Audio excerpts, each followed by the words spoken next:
Hi, I'm Chef Nikia, and I missed some context in some of my previous videos. So this video today is going to fill in some of that context that I omitted from previous videos.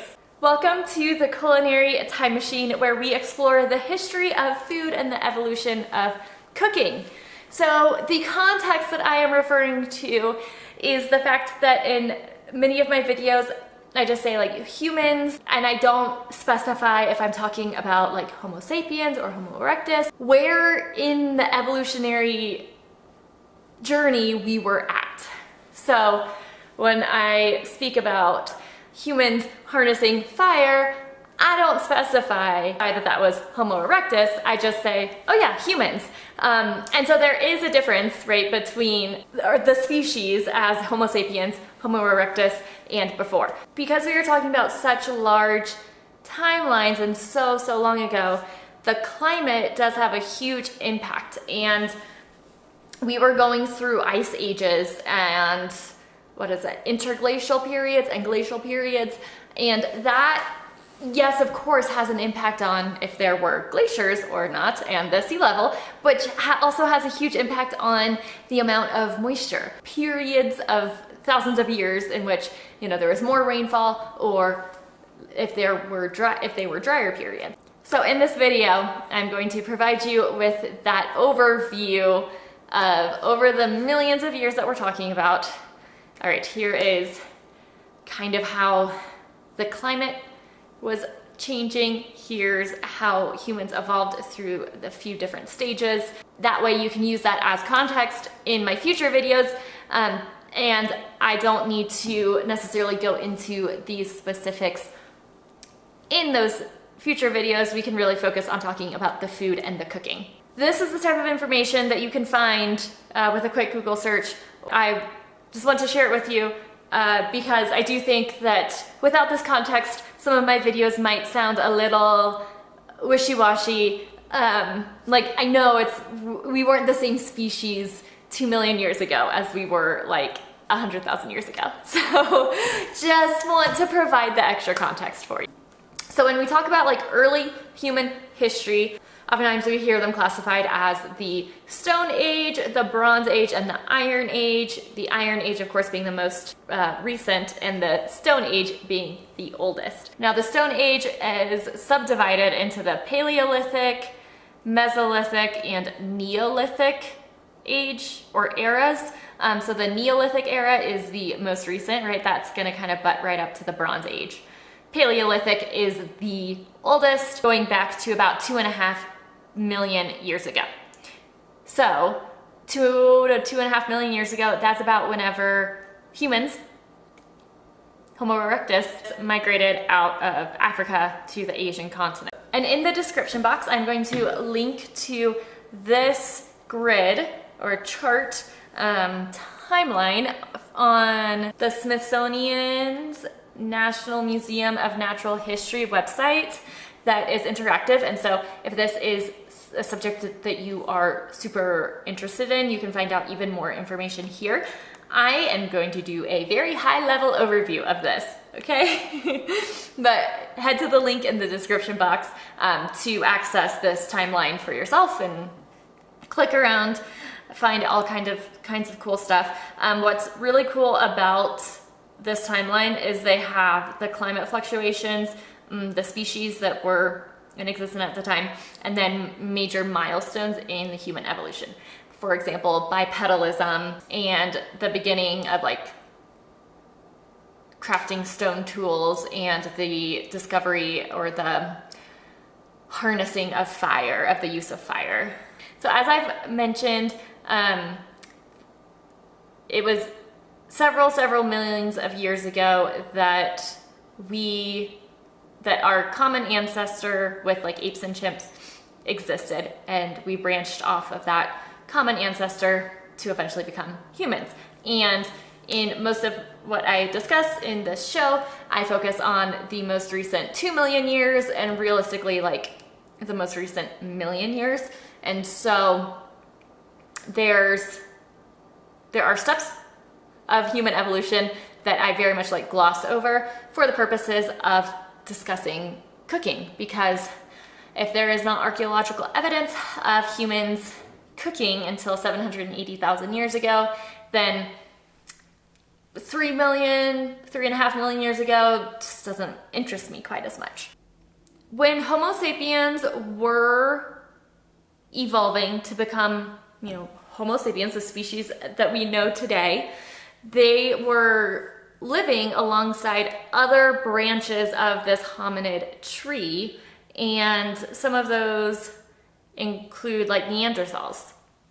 And there are a lot of descriptions of human or hominin species that I probably will not be pronouncing very well. So, hold tight with me. But realistically, so before Homo sapiens was Homo erectus, right? And so that is the species that began harnessing fire and migrating out of Africa. And before Homo erectus, we had species like Australopithecus and variations on Australopithecus. And these were bipedal, so walking on two legs, species of humans that would have at some point evolved into then the Homo erectus, Homo sapien, like the branch of human evolution that uses the prefix HOMO before it. Okay, the Australopithecus branch and Homo branch, there is also a Paranthropus branch, but that branch seemed to, for the most part, wither away by the time Homo sapiens really became the species that ended up, becoming the people, what we would consider people today. Homo habilis was another branch of the Homo trunk, I don't know, however, another limb off of the Homo branch that existed before Homo erectus. And then if you continue going back like 5+ million years ago, we have some species there that I am not going to be able to pronounce. I apologize, you all. But you can see how we went from branching off from our ape-like ancestor to seemingly little bit of evolution to kind of a flourishing type of branch system of this tree of a few different hominin species testing out their survival. Seeing what species evolve into what future species and which species disappear. And from all of that, we then are left with us Homo sapiens, and Homo sapiens begin cooking food, and then we begin experimenting with agriculture and building civilization. Okay, so now how did the climate change throughout these 5 to 8 million years? Well, this part of Earth's climate history sees a lot of fluctuations from ice age to non-glacial eras. So overall, the average temperatures on the Earth would have changed, but also the amount of rainfall certain areas were experiencing would have changed. As the Earth went in and out of these ice ages, the types of animals that became extinct would have definitely shaped how humans and Homo erectus and Homo habilis and Australopithecus and the Paranthropus branches, how they could have hunted, how they would have been able to sustain themselves.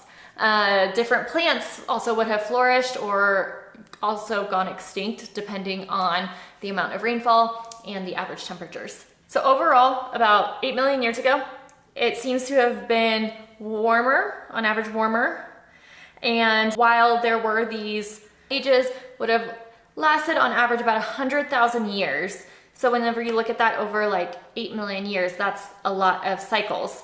But it seems as though the Earth was on average cooling, but from about 3 million years ago till present day, because realistically, our human history, like written human history, doesn't take up very much time, right? So we're just gonna say from about 3 million years ago to like modern humans, the Earth began cooling a little bit more consistently, and the ice ages seemed to bring a little bit more dramatic peaks and valleys in the temperature. So that's what we're seeing in this graph by the Smithsonian National Museum of Natural History.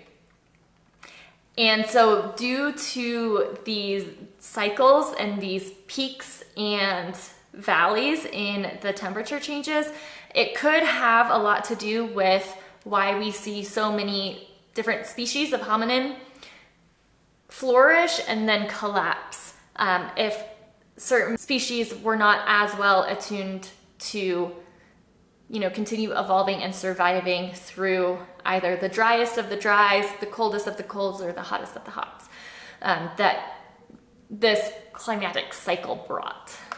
All right, so as you know, I continue talking in these videos about what the human experience may have been like over a couple million years. Sometimes maybe I'm referencing Homo sapiens, sometimes maybe I'm referencing Homo erectus, potentially Homo habilis, though really what I focus on is typically Homo erectus or Homo sapiens. So I will use human because it's more like, it rolls off the tongue a little bit better. And it sounds more conversational to just say humans and our ancient humans and, you know, where we came from, the humans that we came from sort of vocabulary, as opposed to always saying the scientific names. So just understand that even if I am not using Homo erectus versus Homo sapiens, there is a distinction, there is a difference in the species Homo sapiens and Homo erectus. The climate has a huge impact on food and cooking, and climate is also going to have a huge impact on how, you know, humans build civilizations. So climate has a huge impact, and I will be focusing more on humans' interaction with cooking and food and a little bit less on humans' interaction with the climate. It's all very interconnected, but I'm going to choose to focus on the food and the cooking, and just understand that going into an ice age, being smack dab in the middle of an ice age and coming out of an ice age are absolutely going to impact that food and what type of cooking techniques, cooking tools, like the types of plant and animal material that will be cooked, like that is absolutely going to be impacted by the climate. I'm just not going to necessarily like dwell on that and constantly be talking about that, right? So overarching context for the continuing videos, we are absolutely talking about a very large amount of time here when we are, especially when we're thinking about the prehistory of humans. And I don't want you to think that I am in my videos just completely passing over the realities of the different species of hominin that have, you know, evolved, and then we've evolved from them, and also the huge climate changes and the impacts and the very meaningful impacts from those climate changes. Cool, so if you haven't watched episode 1 yet, hopefully you've watched the intro. If not, I guess go back and watch that. And then I kind of see this context as being the second, this video about context being the second most important video to watch to get you on your way. So enjoy the first episode about what factors led to the discovery of cooking, and please keep this context in mind. I hope this context video helps avoid you from getting too mad in the comment section if it seems as though I am bypassing the nuance of different species of humans or whatnot. Thank you for joining me on this culinary time machine while we're really just like giving context. It's kind of like I'm giving you a tour of the time machine, right? And I hope that we have a wonderful journey ahead. Thank you so much.